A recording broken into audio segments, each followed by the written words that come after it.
Good morning dear students. आज का अपना लेक्चर है प्लांट पैथोलॉजी का। ठीक है, तो प्लांट पैथोलॉजी के अंदर अपने क्या चीज़ पढ़ा था? अपन ने पढ़ा था कि कौन कौन सी डिजीज़ होती है, जो किस प्रकार से उनको क्लासिफाइड कर सकते हैं। तो उनको क्लासिफिकेशन करके और डिजीज़ की विभिन्न कैटेगरी को अपन ने पढ़ा था। ठीक है, तो आज की इस क्लास में अपने पढ़ते हैं देखो पैथोजन के बारे में। ठीक है, पैथोजन के बारे में क्या चीज़, कुछ चीज़ें जो पर्टिकुलर अपने माइक्रो ऑर्गेनिज्म के बारे में बात करेंगे, उससे रिलेटेड कुछ जैसे अपने टॉपिक है तो उससे अपने रिलेटेड बात करते हैं आज। ठीक है, तो अब उसमें देखो सबसे पहली चीज़ कि पैथोजन क्या होता है। इस चीज़ को अपन ने टर्मिनोलॉजी की क्लास में अपन ने पढ़ा था। ठीक है, कि पैथोजन क्या होता है। ठीक है, तो ये पैथोजन का सिंपल सा मतलब जो रोग उत्पन्न करेगा वो पैथोजन है। ठीक है, जो रोग उत्पन्न करेगा उसको पैथोजन बोलेंगे। तो रोग उत्पन्न करने वाले जो कारक होते हैं उनको बोलते हैं पैथोजन। तो ये सिंपल सी डेफिनेशन है, एग्जाम में पूछ सकता है, ब्लैंक्स में पूछ सकता है कि रोग उत्पन्न करने वाले कारक को डैश डैश कहते हैं, उसको क्या बोलते हैं? पैथोजन बोलते हैं। लिविंग थिंग्स जिसको बोलेंगे, लिविंग जो होता है वो पैथोजन होगा, जो नॉन लिविंग होता है वो एबायोटिक कोज होता है, जो जिसमें न्यूट्रिएंट डेफिशिएंसी या फिर जिसको बोलते हैं डिसऑर्डर का कारण जो होते हैं वो पैथोजन में नहीं आते, वो न्यूट्रिएंट डेफिशिएंसी या फिर एबायोटिक फैक्टर्स होते हैं। ठीक है, अब इसके अंदर सिंपल सी डेफिनेशन है, an entity that can cause disease in a host. कोई भी पोषी पौधे के अंदर रोग उत्पन्न करने वाला जो कारक होता है उसको बोल देते हैं अपने पैथोजन। ठीक है, तो अब इसके अंदर डिफरेंट टाइप के होते हैं। देखो, फंगस होता है, बैक्टीरिया होता है, वायरस होता है, phytoplasma, viroids, rickettsia like organism, parasitic plants and nematodes. ठीक है, तो ये चीज़ क्या है इनमें ये सारी चीज़ें अपने पढ़ेंगे। देखो फंगस क्या है, बैक्टीरिया क्या है, वायरस क्या है। बैक्टीरिया तो अपने प्रॉपर इसके साथ में जो एक साथ में इसमें चल ही रहा है। माइक्रोबायोलॉजी का जो अपना कोर्स है ना, उसके अंदर बैक्टीरिया को तो पूरा उसकी तो जीवनी पढ़ लेंगे। ठीक है, तो वो बैक्टीरिया में तो ज़्यादा दिक्कत ही नहीं आएगी। नई चीज़ में क्या मिलेगी अपने पास, जैसे फंगस है, वायरस है, फाइटोप्लाज्मा, वायरॉइड्स, इन चीज़ों के बारे में अपना थोड़ा डिटेल में पढ़ेंगे, वो अपने इस सब्जेक्ट में आएगा। ठीक है, तो अब इसके अंदर एक चीज़, सबसे पहली चीज़ पैरासाइट सबको पता होना चाहिए भाई। देखो परजीवी परजीवी किसको बोलेंगे? जो दूसरे जीवों पर निर्भर रहता है उसको बोलेंगे परजीव। तो पैथोजन भी क्या हो गया? परजीव। पैथोजन भी क्या हो गया? परजीव। तो परजीव यानी कि जितने भी पैथोजन होते हैं वो परजीव की कैटेगरी में आएंगे। ठीक है, तभी तो वो उससे न्यूट्रिशन लेंगे, तभी तो वो उसका ये आएगा ना कारण कि वो न्यूट्रिशन ले रहा है, या फिर उसका कारण वही, तो उस कारण ही तो उसको पैरासाइट बोलेंगे कि उसको आवास भी किससे मिल रहा है? दूसरे जीव से मिल रहा है, और उसको भोजन भी दूसरे जीव से मिल रहा है। ठीक है, अब इसके बाद में देखो ये सिंपल सी डेफिनेशन है पैरासाइट की। अब इसके बाद में आता है फंगस। फंगस क्या है? देखो फंगस अपने एक लेक्चर के अंदर मैंने बात भी की थी कि फंगस की सोमेटिक स्ट्रक्चर जो होती है उसको माइसीलियम बोलते हैं। फंगस क्या है? एक यूकैरियोटिक जीव है, सुकेंद्रिक, जिसके अंदर सुकेंद्रिक मतलब जिसके अंदर पूरा विकसित न्यूक्लियस पाया जाता है। उसकी स्ट्रक्चर जो होती है वो क्लियर कट होती है। यूकैरियोटिक सेल जैसे प्लांट की सेल होती है, एनिमल की सेल होती है, तो उस प्रकार की सेल होती है कि सुकेंद्रिक विकसित केंद्रक पाया जाता है, सेल ऑर्गेनेल्स पाए जाते हैं, और उसकी सेल वॉल भी पाई जाती है, उस पर मेम्ब्रेन भी पाए जाते हैं, उसके अंदर फूड रिजर्व भी रहते हैं, वो रिप्रोडक्शन भी करती है, सेक्सुअली भी करती है, एसेक्सुअली रिप्रोडक्शन भी करती है, उसकी दैहिक संरचना भी होती है। ठीक है, और वो डिजीज भी करती है, बेनिफिशियल भी होती है। तो ये सारी चीज़ें क्या होती है, उसका एक करेक्टर हो गया। और वो भी क्या है, एक प्रकार से क्या होता है, इसमें एक चीज़ है, ये पैरासिटिक नेचर की होती है, अपना भोजन खुद नहीं बनाती। प्लांट जैसे अपना भोजन खुद बना लेते हैं, तो ये अपना भोजन खुद नहीं बनाती, तो ये पैरासिटिक नेचर की हो गई। दूसरा एक्लोरोफिलस हो गई। ये एक्लोरोफिलस मतलब जो भोजन अपना खुद नहीं बनाता। कुछ एल्गी जो होती है, ब्लू ग्रीन एल्गी होती है, या फिर प्लांट जो होते हैं उनके अंदर क्लोरोफिल पाया जाता है, तो वो अपना भोजन का निर्माण खुद करते हैं। बाकी सारे जीव किस पे डिपेंड करते हैं? पौधों पे डिपेंड करते हैं। तो ये सारी चीज़ें किस में आ जाएगी? ये जो करेक्टर जो है ना, वो करेक्टर मिला के इसकी एक डेफिनेशन होगी। एक करेक्टर मिला के इसकी डेफिनेशन होगी। देखो कुछ एक चीज़ इसमें ऐसे होती है कि फंगस जो होती है ये है क्या? फंगस का अपना अलग, जैसे प्लांट का जो किंगडम है ना, तो फंगस का भी अपने आप से एक किंगडम बन जाता है। देखो माइकोटा या किंगडम फंजाई जिसको बोलते हैं। ठीक है, माइकोटा या किंगडम फंजाई, फंजाई का अपना अलग किंगडम होता है। जो पंच जगत की अवधारणा जो व्हिटेकर ने बॉटनी के अंदर पढ़ते हैं अपने की, व्हिटेकर जो था उसने 5 जगत की अवधारणा थी। मोनेरा, प्रोटिस्टा, कवक, प्लांटी, एनिमेरिया। मोनेरा के अंदर बैक्टीरिया, प्रोटिस्टा के अंदर एल्गी वगैरह ये चीज़ें डाल दी, और उसके बाद में फंजाई, प्लांटी और एनिमेलिया, ये 5 मोटे मोटे जगत विभाजित कर दिए थे उसने। तो उसी प्रकार से फंगस भी एक क्या होता है करेक्टर, वैसे क्या होता है एक कुछ एक सिम्टम्स या फिर कुछ एक करेक्टर जो होते हैं वो प्लांट से मैच करते हैं, कुछ एक जो करेक्टर होते हैं वो प्लांट से भी मैच करते हैं, कुछ करेक्टर जो होते हैं वो एनिमल से भी मैच करते हैं। तो ये दोनों चीज़ें इसके अंदर मिक्स रहती है, इसलिए इसको क्या, इसके ये यूकैरियोटिक सेल भी होगी तो इसका क्या कर दिया, इसको एक अलग क्लासिफिकेशन करके इसका एक अलग ग्रुप बना दिया, जिसके अंदर क्या होता है कि फंगस यानी कि जिस जो करेक्टर जो होता है उस करेक्टर, एक करेक्टर की एक ऐसे क्राइटेरिया बना दिया कि एक ये जो कैरेक्टर के जो पैरामीटर होते हैं, ये कैरेक्टर के जो पैरामीटर जो फॉलो करेगा उस जीव को इस किंगडम में रखेंगे। तो उसी आधार पे इसको क्या कर दिया, क्लासिफाइड कर दिया। फंगस को भी आगे बहुत आगे क्लासिफाइड किया। तो ये अपना क्लासिफिकेशन का भी टॉपिक आएगा इसमें, प्लांट पैथोलॉजी में क्लासिफिकेशन ऑफ फंजाई। और सबसे ज़्यादा इंपॉर्टेंट है 70% जो पैथोलॉजी का कोर्स जो होता है वो सिर्फ फंगस कवर करती है। 70% किस पे डिपेंड रहता है, प्लांट पैथोलॉजी फंगस पे। फंगस जिसको अच्छे तरीके से पता होता है बाकी चीज़ें इसमें आराम से इजीली हो जाता है। बैक्टीरिया का थोड़ा बहुत कुछ होता है, बैक्टीरिया के बारे में ज़्यादा कुछ बड़ा किंगडम नहीं है। वायरस, वायरॉइड और इनका भी बड़ा किंगडम नहीं है। तो ये चीज़ें क्या है इसमें,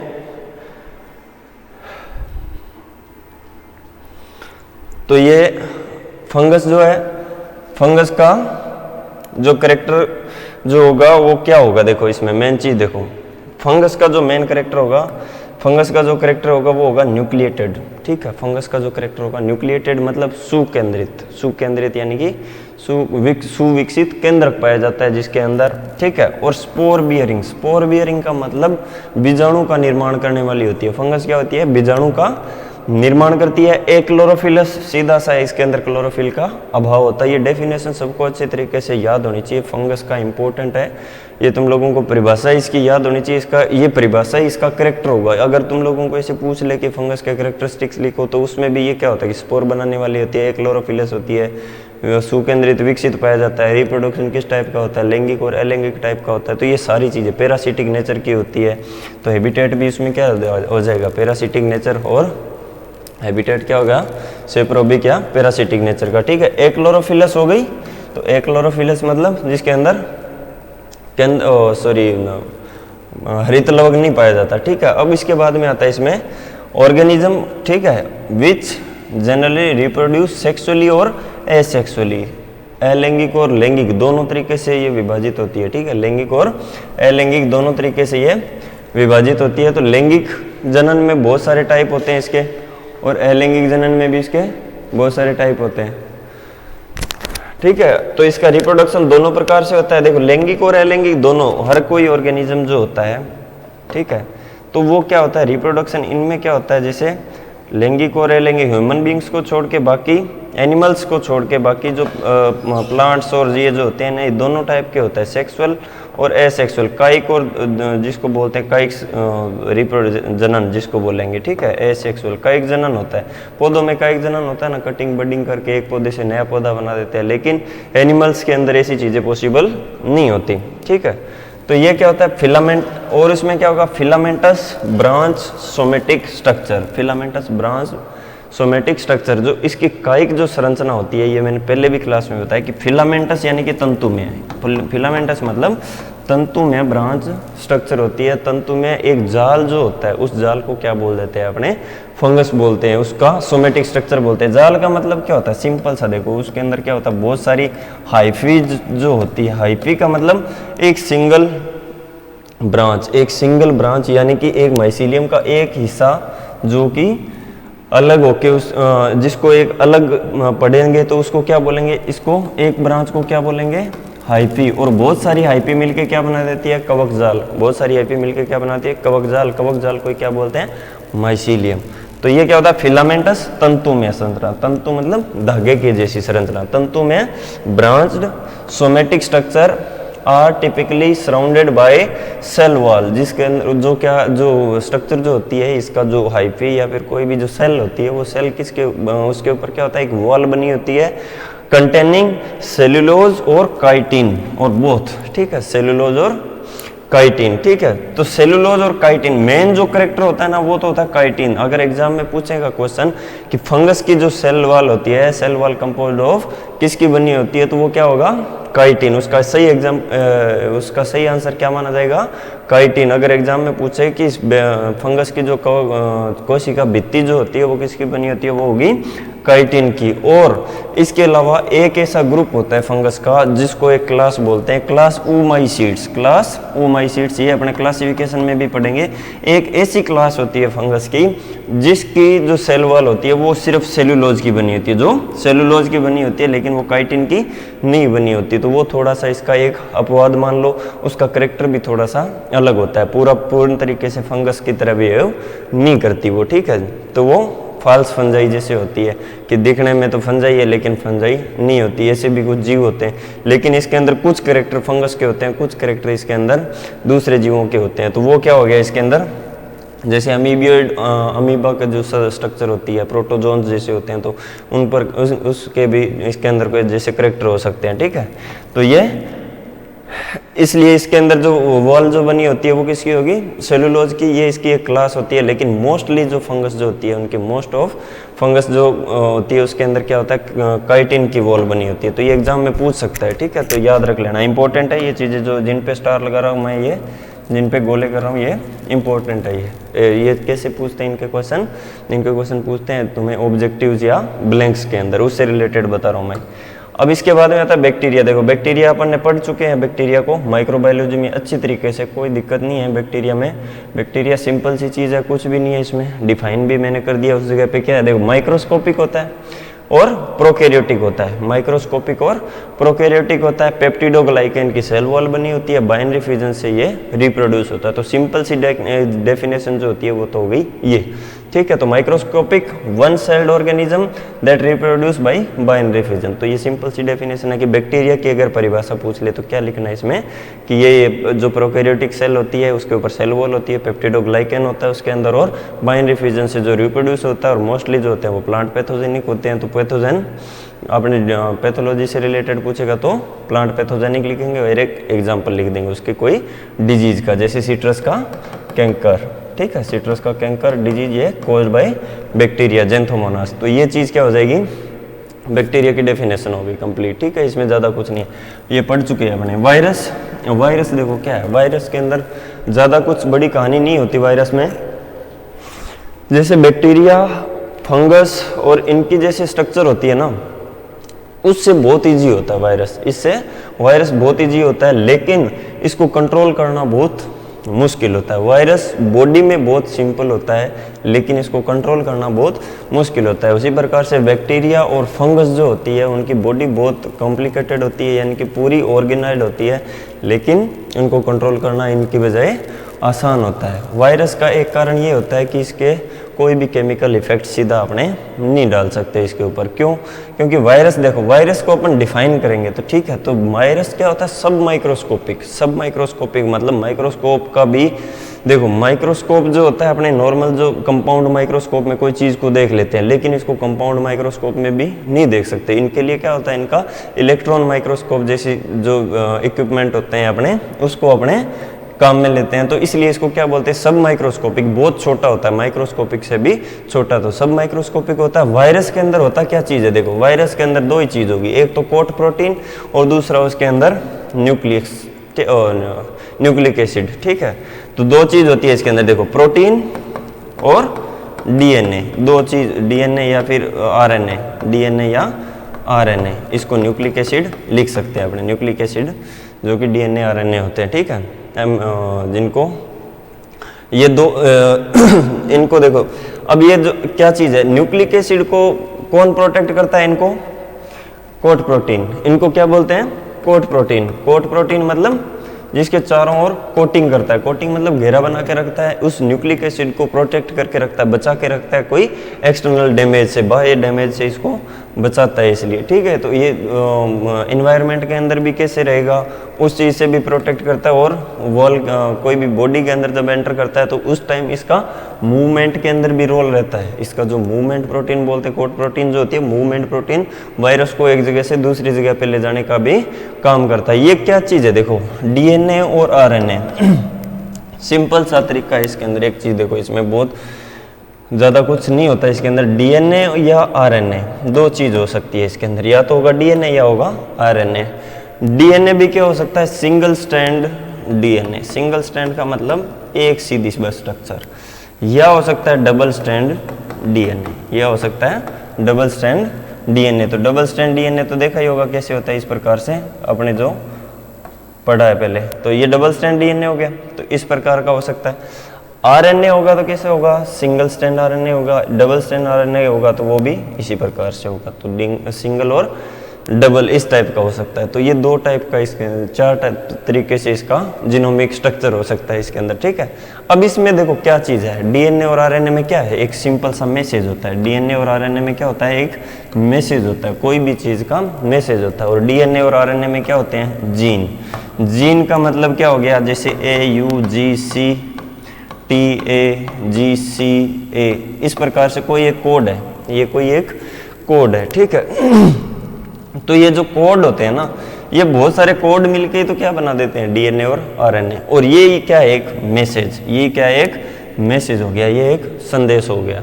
ये चीज़ किसको कंट्रोल करती है, जैसे कोई भी होस्ट की सेल है, उसके अंदर जब वायरस एंटर करता है तो वायरस की जो प्रोटीन होती है वो तो डिसेंबल हो जाती है, वो तो निकल जाती है प्रोटीन तो, और उसके अंदर से जो जीन जो होता है ना, डीएनए या आरएनए, वो क्या करता है, होस्ट प्लांट का जो मैसेंजर जो आरएनए जो होता है ना, ये राइबोसोम को या फिर किसी पे कोई पार्ट पे कंट्रोल कर लेता है। उसका प्रोटोप्लाज्म होता है ना सेल के, उस पे कंट्रोल कर लेगा, और इस मैसेंजर के अनुसार या फिर इस मैसेज के अकॉर्डिंग वो क्या करेगा, उसके अंदर सेल के अंदर प्रोटीन बनाने लग जाएगा। उसके अंदर क्या बना देगा, प्रोटीन बनाने लग जाएगा। वो प्रोटीन किसके लिए बना रहा है, वो वायरस के लिए प्रोटीन बना रहा है, क्योंकि वायरस का डीएनए उसको कमांड कर रहा है अपनी सेल को, यानी कि बाहर का डीएनए आके उसको कंट्रोल कर लेता है अपनी सेल को। फिर वो क्या करेगा, उसके अकॉर्डिंग ही काम करेगा, अपनी बॉडी अपने हिसाब से काम नहीं करेगी। तो ये सारे क्या होंगे, इसके अंदर मल्टीप्लाई हो जाएंगे, और फिर ये क्या होगा, इसका आरएनए या डीएनए होगा, वो मैसेज भेज के वैसे आरएनए और डीएनए बना देगा। तो सेल्फ रेप्लिकेट हो जाना, मतलब स्वतः प्रतिकृति की प्रक्रिया पाई जाती है इसमें, जिस वजह से बहुत सारे वायरस और बना देगा अंदर, और फिर उसके बाद में क्या करेगा, सेल का लाइसिस करके और उस सेल से बाहर निकल के आ जाता है। तो उस चीज़ को क्या बोल देते हैं अपने, ये इसका क्या हो जाता है, एक प्रकार से रिप्रोडक्शन हो गया वायरस का, अपने आप से मल्टीप्लिकेशन, और उसको बोलते हैं अपने वायरल डिजीज। कोई भी ये प्रोसेस हो गई, वायरस की डिजीज का प्रोसेस हो जाता है। इस वजह से पौधे में या फिर कोई भी जीव के अंदर, उसकी सेल के अंदर क्या आ जाती है, एबनॉर्मलिटीज आ जाती है। तो ये सिंपल सा प्रोसेस होता है इसके अंदर, ज़्यादा वायरस की कोई लंबी चौड़ी कहानी नहीं होती। इसमें देखो वायरस की डेफिनेशन में भी क्या होता है, ये क्या होता है, define as the set of one or more nucleic acid, एक या एक से अधिक न्यूक्लिक एसिड पाए जाते हैं जिसके अंदर, ठीक है। इसमें क्या होता है, एक या एक से अधिक न्यूक्लिक एसिड पाए जाते हैं, ठीक है। इधर आरएनए और डीएनए, या तो डीएनए होगा या आरएनए होगा, ठीक है। Encased with in A coat और कोट्स ऑफ प्रोटीन। ये क्या होता है कि जो जिसमें क्या होता है कि आरएनए और डीएनए के साथ में क्या चीज़ होगी, उसमें कोट प्रोटीन होगी, उसके अंदर क्या होगी, कोट प्रोटीन होगी, या लिपोप्रोटीन, एक प्रकार का प्रोटीन का टाइप, लिपिड और प्रोटीन का दोनों से मिलके, जैसे कोविड वायरस जो होता है ना, उसके अंदर लिपिड जो हो गया, फैट जो होती है, फैट को अगर साबुन से धो देते हैं तो वो वॉश आउट हो जाती है, तो वो टूट जाती है, तो उसका कोट प्रोटीन टूट गया तो वायरस खत्म हो गया। तो सिंपल सा मेथड होता है। तो लिपोप्रोटीन हो सकती है उसके अंदर। Replicate within a suitable host cell, वो क्या करता है, अपने आप को रेप्लिकेट कर सकता है एक सूटेबल होस्ट सेल के अंदर, ठीक है। अब और the virus production is depend on host protein synthesising machinery. देखो सीधा सा है कि ये जो रिप्रोडक्शन, जो वायरस की जो सेल का प्रोडक्शन होता है ना, वो किस पे डिपेंड करेगा कि प्रोटीन सिंथेसाइजिंग जो मशीनरी होती है होस्ट की, कि किसी का प्रोटीन सिंथेसिस का प्रोसेस इतना बढ़िया होता है कि वो उस पर कंट्रोल कर लेगा तो वो प्रोटीन उतना ही ज़्यादा बनाएगा। किसी का कम वीक होता है या फिर वो कमांड नहीं ले पाता, कोई भी राइबोसोम या फिर कोई मैसेंजर, कोई जो होता है उसका आरएनए, वो जो काम नहीं करते ढंग से, तो उस वजह से वो प्रोटीन सिंथेसिस भी वीक होता है। तो ये डिपेंड करता है उस पर, जितना अच्छा बॉडी मिलेगा उतना ही अच्छा वो जितनी अच्छी सेल मिलेगी उतना ही ज़्यादा वो रेप्लिकेट होगा, और जितना ही बढ़िया उसको न्यूट्रिशन मिलेगा उतना ही ज़्यादा रेप्लिकेट होगा। तो ये वायरस की सिंपल सी डेफिनेशन है। सब माइक्रोस्कोपिक होता है, ये क्या होता है, सब माइक्रोस्कोपिक। तो ये वायरस की परिभाषा हो गई, ठीक है। अब उसके बाद में आता है वायरॉइड। वायरॉइड में क्या है, देखो वायरस, इसमें एक सीधा सा बताता हूँ डिफरेंस, देखो क्या है इसमें। वायरस प्रोटीन, ठीक है, protein plus nucleic acid, protein plus nucleic acid. अगर मैं प्रोटीन का कोट हटा दूं, अगर मैं प्रोटीन का कोट हटा दूं तो पीछे जो बचता है वो क्या बचता है, सिर्फ और सिर्फ न्यूक्लिक एसिड बचता है। पीछे क्या बचेगा, सिर्फ और सिर्फ न्यूक्लिक एसिड बचेगा, सिर्फ और सिर्फ न्यूक्लिक एसिड बचेगा।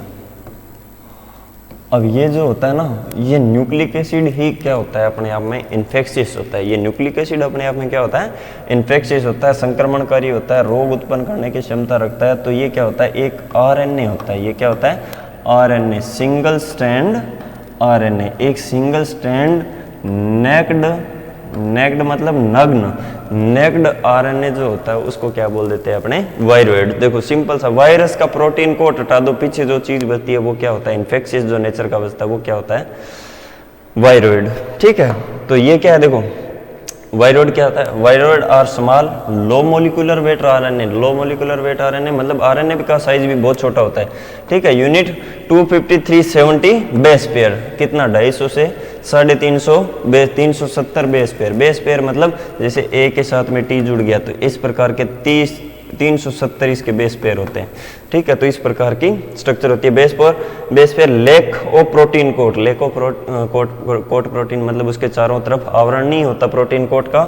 रेप्लिकेट देमसेल्फ, अपने आप रेप्लिकेट हो जाते हैं। देखो ये तो रेप्लिकेट होने का तो डीएनए और आरएनए होते हैं, तो सेल्फ रेप्लिकेट होने वाली स्ट्रक्चर होती है। तो ये तो इसमें कोई बड़ी बात ही नहीं है। Replicate themselves and cause disease, जो रोग उत्पन्न करते हैं। तो ये सीधा सा वायरॉइड, सीधी एक सिंपल लाइन की परिभाषा होती है, वो हो गई कि नग्न जो न्यूक्लिक एसिड होता है, जिसके अंदर भी एक टर्म लिखो तो क्या लिखना है उसके अंदर, single strand RNA. Single strand, नग्न सिंगल स्ट्रैंड आरएनए को क्या बोलते हैं अपने, वायरॉइड बोलते हैं। इसकी खोज किसने की थी, टीओ डाइनर ने की थी, ठीक है। तो टीओ डाइनर ने की थी 1971 के अंदर। और उसके एक एग्जाम्पल लिखना है तो वो क्या हुआ, पोटैटो स्पिंडल ट्यूबर डिजीज, सबसे पहले यही था, पोटैटो स्पिंडल ट्यूबर डिजीज। ये इंपॉर्टेंट है, याद कर लेना भाई तुम लोग, एक एग्जांपल पूछते हैं इनके बारे में। वायरस की डिजीज में तो बहुत सारी हो गई वायरस की डिजीज, तो लीफ कर्ल वायरस हो गया, चिल्ली का, पपाया का लीफ कर्ल, टोमेटो का लीफ कर्ल, ठीक है। तो ये याद कर लेना। और कोकोनट का केडांग डिजीज होता है, कोकोनट का केडांग डिजीज इंपॉर्टेंट है, इसको याद कर लेना। ऑब्जेक्टिव में पूछेगा 100% की coconut cadang disease is called by viroid, virus, bacteria और फंगस। इंपॉर्टेंट है, coconut cadang disease is called by viroid, याद कर लेना इसको। अब इसके बाद में आता है, देखो वायरॉइड के बाद में क्या है, माइकोप्लाज्मा। माइकोप्लाज्मा में क्या है, माइकोप्लाज्मा जैसे बैक्टीरिया होता है ना उसी प्रकार से माइकोप्लाज्मा। देखो बैक्टीरिया और माइकोप्लाज्मा में ज़्यादा डिफरेंस नहीं है। प्रोकैरियोटिक सेल ये है, प्रोकैरियोटिक सेल बैक्टीरिया होता है, उसके अंदर वॉल होती है, इसके अंदर वॉल नहीं होती, इसके ऊपर सिर्फ मेम्ब्रेन होती है। बाइनरी फ्यूजन से बैक्टीरिया रिप्रोड्यूस होता है, बाइनरी फ्यूजन से माइकोप्लाज्मा रिप्रोड्यूस होता है। बैक्टीरिया को कल्चर कर सकते हैं मीडिया पे, लेकिन इसको कल्चर नहीं कर सकते, इसमें थोड़ा सा कुछ चेंजेस होता है। दोनों एंटीबायोटिक के प्रति सेंसिटिव होते हैं। बैक्टीरिया जो होता है वो स्ट्रेप्टोसाइक्लिन के प्रति सेंसिटिव होता है और ये टेट्रासाइक्लिन के प्रति सेंसिटिव होता है। और इसके अंदर ज़्यादा कुछ लंबी कहानी नहीं है। 70S राइबोसोम होता है इसके अंदर, जैसे बैक्टीरिया के अंदर होता है, बाकी चीज़ें सेम होती है, ज़्यादा कुछ इसके अंदर ऑर्गेनेल्स डेवलप ही नहीं होते। और ये डिजीज या इन्फेक्शियस टाइप का होता है, नेचर का होता है, ठीक है। फाइटोप्लाज्मा या माइकोप्लाज्मा जिसको बोलते हैं, डोई एटोल इसकी खोज की थी, इसको याद कर लेना, इंपॉर्टेंट है। और सब माइक्रोस्कोपिक जैसे वायरस होता है उस प्रकार की स्ट्रक्चर होगी इसके अंदर, ठीक है। वॉल वगैरह कुछ होता नहीं इसके अंदर, स्टैंडिंग वगैरह भी कुछ काम नहीं करती। Measuring 150 to 300 nm in diameter, इसका ये साइज होता है।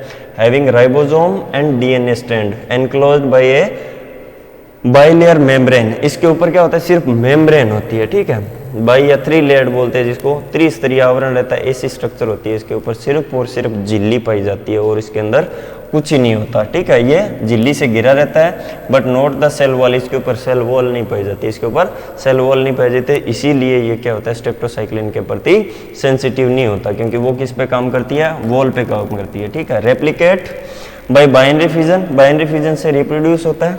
Can not be cultured artificial in vitro on medium, ठीक है। इन विट्रो मीडियम पे या आर्टिफिशियली इसको कल्चर नहीं कर सकते, ये इसकी प्रॉपर्टी होगी। And are sensitive to certain antibiotics, tetracycline not to penicillin.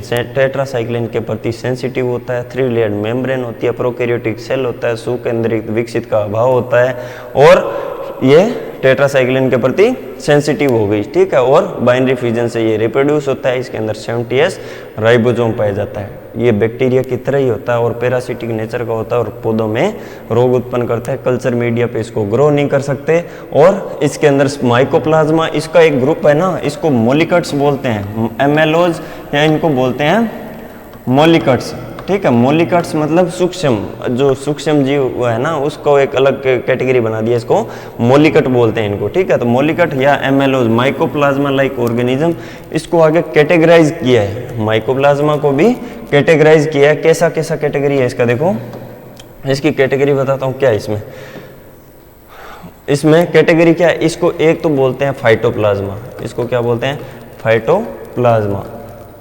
एक होता है स्पाइरोप्लाज्मा, एक होता है स्पाइरोप्लाज्मा। माइकोप्लाज्मा मीन्स जो कि एनिमल्स के अंदर जो डिजीज करते हैं, एनिमल्स में डिजीज करते हैं उनको बोलते हैं माइकोप्लाज्मा। एक ग्रुप है एमेलोज, एमेलोज में फाइटोप्लाज्मा, माइकोप्लाज्मा और स्पाइरोप्लाज्मा, 3 तरीके की हो गई ना। ये माइकोप्लाज्मा अपने आप में एक ग्रुप हो गया। माइकोप्लाज्मा इसको क्या बोलेंगे, माइकोप्लाज्मा जो एनिमल्स में डिजीज करता है उसको बोलते हैं माइकोप्लाज्मा, जो प्लांट्स के अंदर डिजीज करता है उसको बोलते हैं फाइटोप्लाज्मा। और एक ऐसा माइकोप्लाज्मा जिसकी स्ट्रक्चर जो होती है वो स्पाइरल होती है, जिसकी स्ट्रक्चर जो होती है वो स्पाइरल होती है। स्पाइरल जैसे अपने बाइंडिंग करते हैं ना कोई भी चीज़ की, तो वो जैसे स्पाइरल की तरह, जैसे स्प्रिंग की तरह जो संरचना होती है उसको बोलते हैं स्पाइरोप्लाज्मा। स्पाइरोप्लाज्मा को आर्टिफिशियली कल्चर मीडिया पे ग्रो कर सकते हैं, स्पाइरोप्लाज्मा को आर्टिफिशियली मीडिया पे ग्रो कर सकते हैं। ये कल्चर हो सकता है और फ्राइड एग जैसी इसकी स्ट्रक्चर दिखाई देती है, ठीक है। तो ये क्या हो गया, इसका स्पाइरोप्लाज्मा हो गया। फाइटोप्लाज्मा प्लांट के अंदर डिजीज करता है और ये आर्टिफिशियली कल्चर नहीं कर सकते इसको। इसका एग्जांपल जो है वो लिटिल लीफ ऑफ ब्रिंजल, ये इंपॉर्टेंट है भाई, याद कर लेना, ठीक है। ये टेट्रासाइक्लिन के प्रति सेंसिटिव होता है, यानी कि टेट्रासाइक्लिन इसको मार देता है और स्टेप्टोसाइक्लिन किसको मारता है, बैक्टीरिया को मारता है। तो ये कई बार ट्रू फॉल्स में पूछता है कि टेट्रासाइक्लिन जो फाइटोप्लाज्मा होता है, phytoplasma is sensitive to tetracycline, तो ये कथन क्या हो जाएगा, सत्य हो जाएगा, ठीक है। कई बार क्या पूछ लेता है कि bacteria is sensitive to tetracycline, तो ये असत्य हो जाएगा। वो किसके प्रति होता है, स्टेप्टोसाइक्लिन। तो स्टेप्टोसाइक्लिन और टेट्रासाइक्लिन दोनों याद रखना है। टेट्रासाइक्लिन फाइटोप्लाज्मा को मारता है और स्टेप्टोसाइक्लिन बैक्टीरिया को मारता है। निमेटोड देखो क्या होता है, निमेटोड एनिमेलिया में आ गया, ठीक है। एनिमल्स निमेटोड जो होता है वो एनिमेलिया या एनिमल्स में आ जाता है। तो ये क्या है, एक छोटा एनिमल ही है, एक क्या होता है, एक छोटा जीव है, एक छोटा एनिमल है, माइक्रोस्कोपिक होता है। ये जो निमेटोड होता है वो माइक्रोस्कोपिक होता है, स्मॉल होता है, मल्टी सेलुलर, एक से अधिक कोशिका। बैक्टीरिया और फाइटोप्लाज्मा यूनिसेलुलर, एक एक सेल वाले हो जाते हैं। फंगस भी यूनिसेल वाली होती है, यूनिसेलुलर होती है। तो ये क्या होता है, मल्टी सेलुलर होता है, टिश्यू होता है, मतलब इसमें बहुत सारी सेल्स जुड़ गई। और small multi cellular worm like, worm क्या होता है, कीड़ा। वर्म क्या होता है, जैसे जो केंचुआ जो होता है, अर्थवर्म जिसको बोलते हैं, केंचुआ जो होता है उस प्रकार की तंतुमय संरचना होती है, ठीक है। वो क्या होता है, धागे की जैसे संरचना होती है। तो वर्म लाइक या थ्रेड लाइक जिसको बोलते हैं, तो थ्रेड लाइक क्रिएचर होता है, थ्रेड लाइक संरचना होती है इसकी। बाइलेटरल सिमेट्रिक, द्विपार्श्व सिमित, यानी कि दोनों भागों में बराबर बांटे तो सारी चीजें बराबर बंट जाती है, तो बाइलेटरल सिमेट्रिकल होता है। Many live freely in the soil, some species parasitize on plant, कुछ जो होते हैं पौधों पे परजीवी होते हैं, बाकी सोइल के अंदर बहुत ज़्यादा प्रचुर मात्रा में पाए जाते हैं। तो सोइल के अंदर ये रहने वाले जीव होते हैं।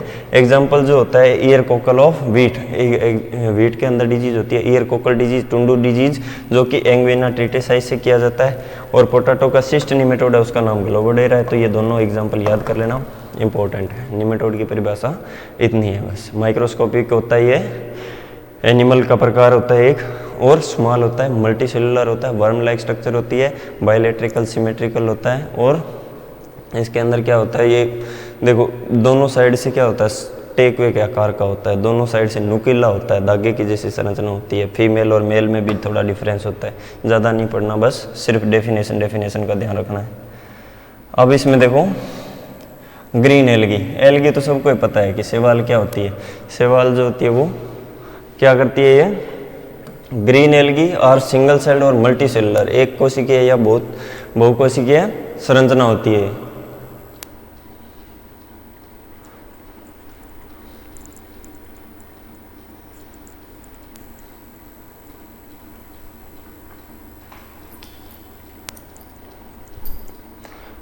ये क्या हो गई, सिंगल सेल्ड और मल्टी सेलुलर, एक कोशिका या बहुकोशिकीय टाइप के जीव होते हैं। ब्लू ग्रीन एल्गी जैसे नील हरित शैवाल जो होती है वो आ जाती है, वो भी ब्लू ग्रीन एल्गी में आ जाती है। तो ये क्या है, ग्रीन एल्गी शैवाल जो होती है वो अपना भोजन खुद बनाती है, ठीक है, पर कुछ शैवाल जो होती है वो पैरासिटिक भी होती है। ये कोई ज़रूरी नहीं कि जो अपना भोजन खुद बनाए वो डिजीज़ भी नहीं करता, ठीक है। तो डिजीज़ का क्या है कि कोई भी चीज़, डिजीज़ मतलब एक प्रकार से इरिटेशन होता है, ठीक है। कोई अपना काम खुद करता है लेकिन फिर भी कोई दूसरा उसके आके उंगली कर देता है, तो वो अपने आप में इरिटेशन हो गया, तो वो भी चीज़ देखो एक प्रकार से डिजीज़ होती है। तो इसमें भी क्या होता है, देखो green algae are single celled और मल्टी सेलुलर, ठीक है, ऑर्गेनिजम्स होते हैं दैट फॉर्म कॉलोनीज। कॉलोनीज का मतलब आपस में जुड़ के क्या बनाती है, कॉलोनीज।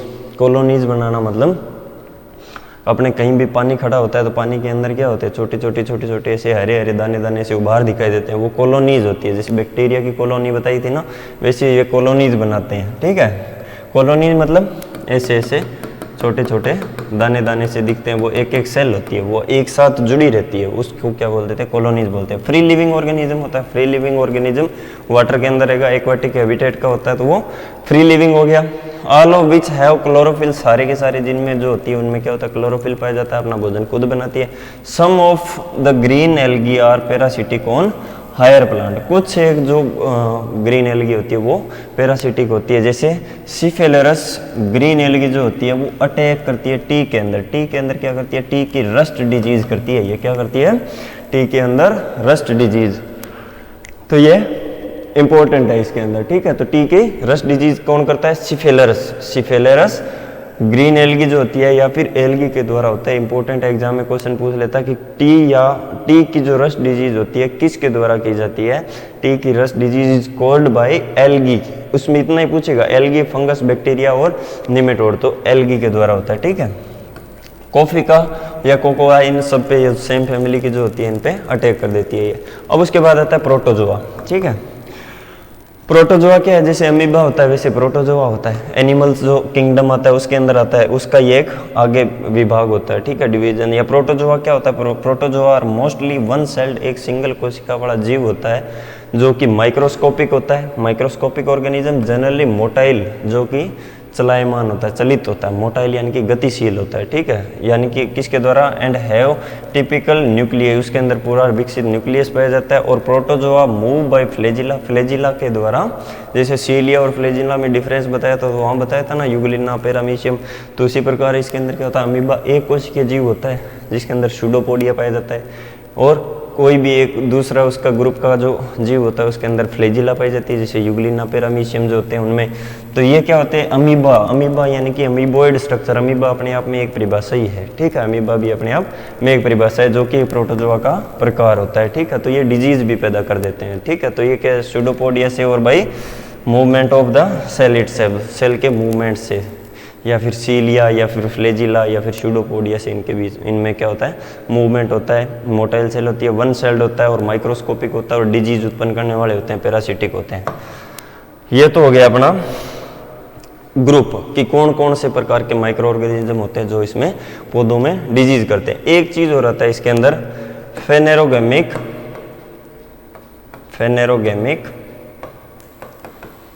Parasite, फेनेरोगेमिक parasite. इसका मतलब क्या होता है कि पौधे जो होते हैं, कुछ पौधे जो होते हैं वो परजीवी होते हैं, कुछ पौधे जो होते हैं वो परजीवी होते हैं या फिर रोग उत्पन्न करने वाले होते हैं। एग्रोनॉमी में इनमें भी पढ़ते हो, सीधा सा ट्रिक होता है, क्लोज CLOS कस्कुटा, कस्कुटा, लोरेंथस, लोरेंथस, ओरोबंकी, ठीक है, ओरोबंकी और स्ट्राइका। तो ये चीज़ है इसके अंदर, देखो ये 4 चीज़ है। ये टोटल स्टेम हो गया, ये पार्शियल स्टेम हो गया, ये टोटल रूट हो गया, ये पार्शियल रूट हो गया, ठीक है। तो ये 4 चीज़ें इसके अंदर। फेनेरोगेमिक पैरासाइट का मतलब उच्च वर्ग के पौधे जो होते हैं वो भी किस में आ जाते हैं, एक डिजीज वाले रोग उत्पन्न करने वाले या एक प्रकार से पौधों में विकार उत्पन्न करने वाले जीव होते हैं। तो इनको भी ये पौधा, एक पौधा जो दूसरे पौधे में डिजीज उत्पन्न कर देता है, तो इसको क्या बोलते हैं, टोटल स्टेम। टोटल स्टेम का जो पैरासाइट होता है, एग्जाम्पल पूछते हैं एग्जाम के अंदर कि कस्कुटा जो होता है वो टोटल पैरासाइट है या पार्शल पैरासाइट है, स्टेम पैरासाइट है या रूट पैरासाइट है। तो याद रखना है, देखो कस्कुटा क्लोज लिख लेना। सबसे पहले वाला क्लोज का मतलब कस्कुटा, कस्कुटा जो इसके अंदर इनके हिंदी नाम तो मुझे इतना नहीं पता। देखो कस्कुटा, कस्कुटा को याद रख लेना सीधा। कस्कुटा जो होती है, कस्कुटा का नाम कस्कुटा ही मिल जाएगा तुम लोगों को, ठीक है। तो इसको अमरबेल बोलते हैं शायद, ठीक है, अमरबेल। अमरबेल जो रिजका के अंदर होती है ना वो है, ठीक है। तो ये क्या होती है, स्टेम के ऊपर, रिजका जो होता है उसके ऊपर ऐसे लिपटी रहती है बेल, तो वो क्या हो गई, कस्कुटा। तो ये स्टेम पैरासाइट हो गई। दूसरा होता है पार्शियल लोरेंथस जो होती है एक, वो पार्शियल स्टेम पैरासाइट होती है। उसके बाद आता है टोटल स्टेम, टोटल रूट, ठीक है, ये आती है टोटल रूट, टोटल रूट और ये पार्शियल रूट। टोटल रूट में आ जाएगा ओरोबंकी। ओरोबंकी कुछ वेजिटेबल्स में भी पाई जाती है। ओरोबंकी क्या होता है, रूट के अंदर रह के उसकी जड़ों से न्यूट्रिशन लेती रहती है। और इसी प्रकार से स्ट्राइगा जो है पार्शियल रूट पैरासाइट होती है। तो ये फेनेरोगेमिक पैरासाइट का एग्जाम में भी पूछ ले तो इसको कैटेगराइज करना है कि टोटल स्टेम, पूर्ण स्तंभ, अर्ध स्तंभ, पूर्ण मूल, अर्ध मूल परजीवी। अब इसमें क्या होगा, पूर्ण स्तंभ यानी कि जो पूर्ण रूप से पौधे के स्टेम पर निर्भर रहते हैं, जो अर्ध स्तंभ जो आंशिक रूप से पौधे के तने पर निर्भर रहते हैं, जो पूर्ण रूप से मूल पे निर्भर रहते हैं और जो आंशिक रूप से मूल पर निर्भर रहते हैं। ये इनकी परिभाषाएं हो जाएगी। और उसके बाद में इसमें डेफिनेशन हो जाएगी। इसके बाद में इसमें डेफिनेशन हो जाएगी। तो डेफिनेशन के बाद में ये एग्जाम्पल लिख देना, कस्कुटा, लोरेंथस, ओरोबंकी और स्ट्राइगा। कॉम्पिटिटिव एग्जाम में भी पूछ लेता है कई बार, तो इसको ध्यान रखना है। तो आज के लिए बस इतना ही। बाकी अपने नेक्स्ट क्लास हो सकता है फंजाई से शुरू करें, वो अपने नेक्स्ट टॉपिक पे डिपेंड करेगा। आज के लिए बस ये अपने विराम देते हैं। Thank you.